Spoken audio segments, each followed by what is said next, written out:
Now at 11, a Hoosier family is honoring a loved one lost with the help of their community.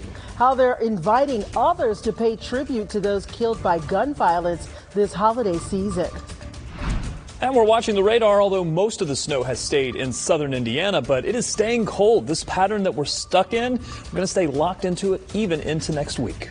Plus, IU turned the tide in a big way in a big rivalry. Highlights from the old Oaken Bucket game and what it means for IU's playoff hopes. Live from Indy, you're watching 13 News. The cold weather is here to stay through the end of the holiday weekend. Here's a look at downtown Indy where things are cold but dry at this hour. Now we could see much of the same tomorrow. And some southern parts of our area did see some snow tonight. Here's a live look in Bloomington where you can see some snow between the roads that doesn't appear to be impacting traffic right now at this hour. Thanks for joining us at 13 News at 11. I'm Sia Nyorkor in for Jenny Redovich, and I'm here with meteorologist Rob Ellis, who's in for Matt Standridge. Yes, it is cold out there. It is, yeah. Thankfully, most of the snow stayed well to the south. Yeah. We did have some snow showers in Bloomington, but this is a pattern we're going to stay stuck in for a while. So get used to it. Let's get right into it and talk about the radar, which is active if you look at it from a larger perspective. But really, across central Indiana, it's relatively quiet, especially in the city. Had a few flurries here and there, especially farther to the south. Most of that moisture just could not overcome the dry air that's been in place, which is good news if you had to be traveling around the area today. Most of the accumulating snow did not cause any problems. Now we really just watch the temperatures. 20s already, that's where we're sitting. And because the winds have stayed up a bit, we do have a wind chill right now of 17 in Indianapolis. It feels like 10 in Kokomo. And I think these numbers will likely drop into the single digits for some of you as our temperatures are expected to drop. Most of the snow showers will stay farther to the south. We're essentially done with this system. If we do get some clearing, which you saw in that picture a little bit earlier, that video that showed the clouds off in the distance, those clouds were to the south because we were looking south where we've had the clear skies. The temperatures are going to be able to drop with clear skies. So I think that we will get some numbers into the mid-teens for tonight. That means feels like temperatures will be likely into the single digits. And tomorrow, we don't warm up very much. We're stuck in the 20s for much of the day. Your Sunday does include some sunshine, though. It's the only bit of good news in our forecast that there are some peaks of sunshine, but I'm going to talk about how long this cold pattern is going to stick around. I'll have it for you coming up in just a few. See you. Thank you, Rob. Tonight, Indiana State Police and the State Fire Marshal's Office is investigating a devastating fire in northern Indiana, which left one small child dead and another seriously injured. Now, this happened in Wabash, Indiana, which is about 80 miles north of Marion County. We're told firefighters were called to a house fire just after noon today. When a passerby saw the fire, alerted family in another part of the house. While putting out the fire, crews found a 2-year-old who had died and a 6-month-old baby who was seriously injured. They were able to give life-saving measures to the 6-month-old, who is now listed as stable at Riley Hospital. An investigation is underway into how the fire started and how the 2-year-old child died. Tonight, we're learning more about a child who was shot Friday on Indy's east side. IMPD tells 13 News the child is expected to survive after he was shot in the 5200 block of 21st Street near Emerson Avenue around 1 yesterday afternoon. Metro Police says that it is investigating this incident as a drive-by shooting. 13 News spoke with the mother of the child, who says he's 8 years old and still hospitalized with critical injuries. As of tonight, no arrests have been made. Anyone with information is asked to contact IMPD. A Greenfield family is using the holidays to remember their loved one killed by gun violence. They've put out a remembrance tree for other families to come and honor their loved ones as well. Our Marina Silva was there as they put out their tree tonight and hung the first ornaments. The holidays are bittersweet for the Harold family. He loved Christmas.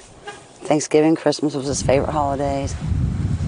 But Jeff Harold isn't here to celebrate anymore. He died 3 years ago, shot on the west side of Indianapolis. But he's still a part of a new tradition for his family. Never forgot. This is the second year they've put up a remembrance tree.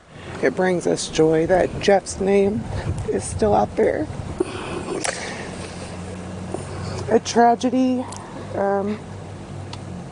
is still bringing joy to us. Joy and remembrance the Heralds want to share with other grieving families. Because other people can come for their loved ones and put ornaments anytime, night or day. They're more than welcome to come anytime they want because the lights stay on now. If you don't have an ornament in memory of your loved one, the Herald family has set out a bin with ribbons and markers for you to come, write your loved one's name, and tie it to the tree. Last year, 200 names decorated the tree, each one representing someone missing from the holidays. Stop the violence. Yeah. So that we don't have to do this, that we can actually be at home with our loved ones and not out here remembering them due to violence. Because it's really a bittersweet thing. It's heartbreaking that we're having to do that. We'd rather have Jeff at home, especially for his kids. A family trying to bring light to the holidays for family touched by violence. In Greenfield, Marina Silva, 13 News. Now, if you want to add a name to the Herald's tree, we have details about where to find it on our website. Just look for this story on WTHR.com. Tonight, a blowout game at Memorial Stadium as IU takes the old Oaken Bucket game 66-0. It's the first time IU has beaten Purdue since 2019, and the last time they beat Purdue in Bloomington was in 2016. IU went into the game 10-1, only losing their game to The Ohio State, which is ranked second in the country. With this win, they are hoping to make the college football playoffs. They'll have to wait until after conference championships to find out if they're in. The final high school football state championship was played tonight at Lucas Oil Stadium. Decatur Central faced off with Warsaw in hopes to win its first ever football state title. Dominic Miranda was there and recaps this one. The wait is finally over. Make no mistake, Decatur Central remembered what it felt like to lose a state championship just 1 year ago, and they took it out on the Warsaw Tigers Saturday night.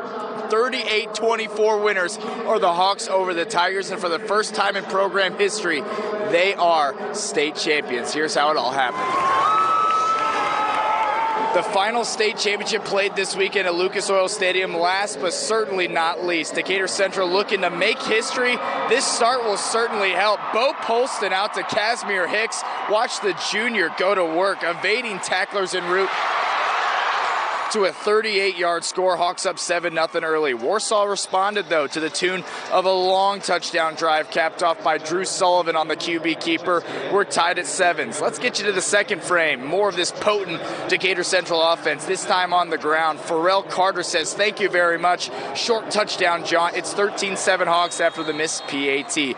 Offense wins games, defense wins championships. How about a fumble recovery right there for the Hawks, and they would capitalize. If it ain't broke, don't fix it. Polston to Hicks right into your living room. Touchdown Hawks, and they can start to taste it. 2-point try is good, and DC goes to the locker room on top 24-10. Second half action here. Warsaw scored a touchdown to pull back within 7.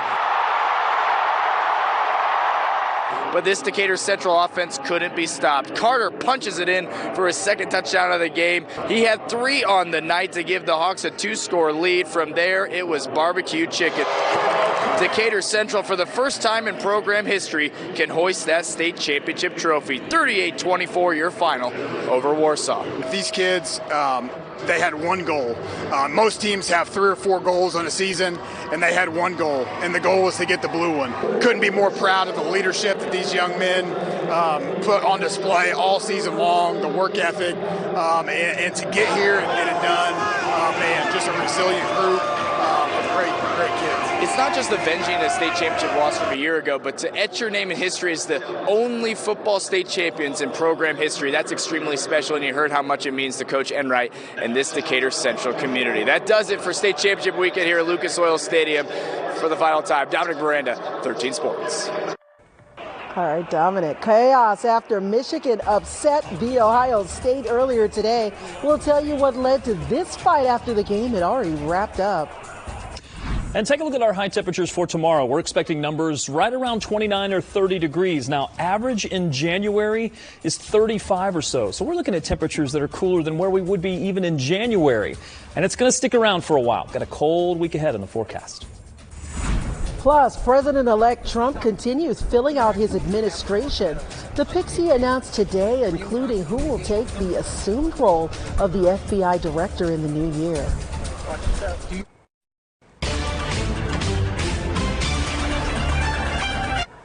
New tonight, President-elect Donald Trump is naming loyalist Kash Patel as his new FBI director. Patel previously served as chief of staff to Secretary of Defense during President-elect Trump's first administration. He is known for his loyalty to Trump, as well as his beliefs a, quote, deep state exists and prevented Trump from winning in 2020. Now, this is the second new administration member Trump announced today. Earlier, he announced real estate developer Charles Kushner would act as an ambassador to France for his administration. Kushner's son is married to Trump's daughter, Ivanka. And a Florida sheriff is also being tapped to lead the Drug Enforcement Administration. President-elect Trump is nominating Hillsborough County Sheriff Chad Krosner for the role. He served the Tampa Bay area for more than 3 decades. Well, the cold temperatures aren't going anywhere anytime soon. It's currently 8 in Minneapolis, and that colder air is going to continue filtering in. Talk about how long it's going to stick around as our temperatures stay below freezing for another couple of days. As several central Indiana holiday events start this weekend, one community is cleaning up after its display was vandalized. We talked to organizers to find out what comes next. Welcome back. A central Indiana community is searching for answers tonight after an annual holiday display was destroyed. Our Anna Chalker shows us how possible vandalism in Mooresville put a halt on their preparations. When you drive by Pioneer Park, you may turn to see this line of Christmas trees. But what you may not see, this entire row was completely down and the tree trunks were broken in half, is that these trees were broken by possible vandals. So we lost 11 out of the 20 trees that we had put up. Regina Shelby with Victorian Christmas says Thanksgiving night, someone went down the line of trees and destroyed them. The trees were put up for the 35th annual town holiday event scheduled for next week. And then they took the bottoms of the trees and bent them over and then stomped on the tree trunk to make it break. It was devastating to see that somebody wanted to, ruin what we're trying so hard to do. While all the new trees have been put back up and redecorated, organizers of Victorian Christmas say this did not only affect them, but the 20 local businesses and organizations that help make each tree unique for this event. These trees were all donated to help hundreds of Morgan County families through churches in mission. And then to know that these trees were part of a fundraiser for families in need, I can only think that they didn't realize how important these trees were. Importance shining through new decorations and holiday spirit. In Morrisville, Anna Chalker, 13 News. We're told Victorian Christmas will still happen next Saturday from 10 to 4. Now, 13 News did reach out to Morrisville police for any updates on this investigation, but we did not hear back. All right, let's talk about our forecast. This cold air that's in place, it's not that it's extremely cold. We have certainly seen temperatures that are much, much colder than this, but coming off of a very warm autumn, now with this cold air in place, and it's pretty prolonged. And even for this part of early December, late November, early December, these temperatures are fairly cold, much colder than average. I thought I'd start with a little bit of a wider picture here because I know some people are going to be traveling for tomorrow because coming off of this holiday weekend, you may want to look at the wider picture. Much of the eastern half of the country is certainly well below the average, but really most of the country, it almost looks like a January map that we would be looking at with these temperatures.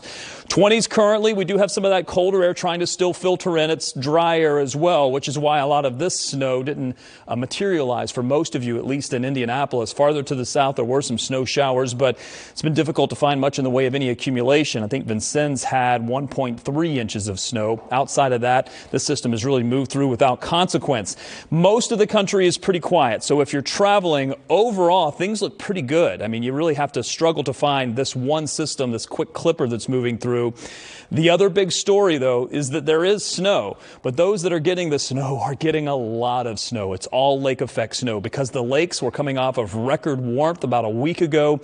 You bring some cold air over the top of these very, very record warm lakes, and it is a recipe for some extremely heavy snow that is now being measured in feet. The good news is the winds have shifted just enough that some locations that were getting really heavily impacted, some of those snow bands have been able to move just a little bit, and that can make all the difference between a lot of snow in one location or maybe spreading that out just a little bit. Still do have some winter weather advisories farther to the south. I expect that system to keep on moving on by and hoping to break into some sunshine, maybe with some high thin clouds for Sunday afternoon.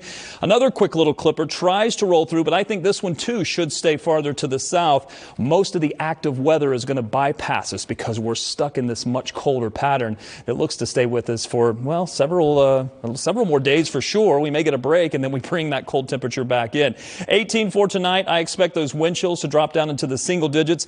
The 7-day forecast, we don't get above freezing until after Tuesday. Tuesday will be right at freezing, and 40 degrees on Wednesday. That's the warmest we can muster. The temperatures will definitely drop yet again as we look to the end of next week.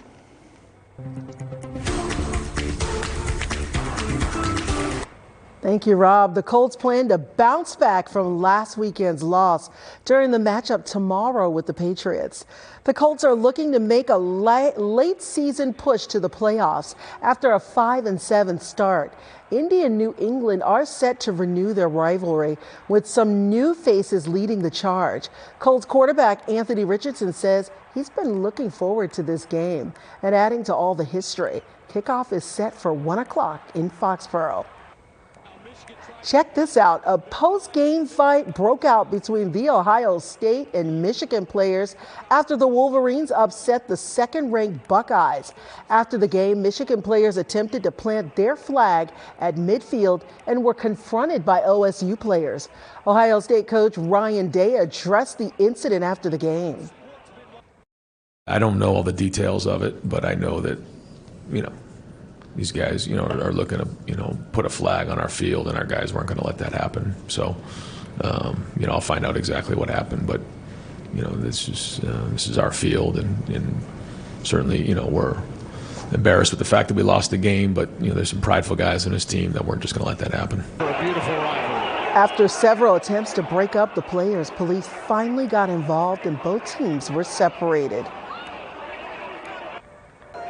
Celebrating the holiday season in style, all while spreading cheers. We'll take you to an event that helped the holiday season take off.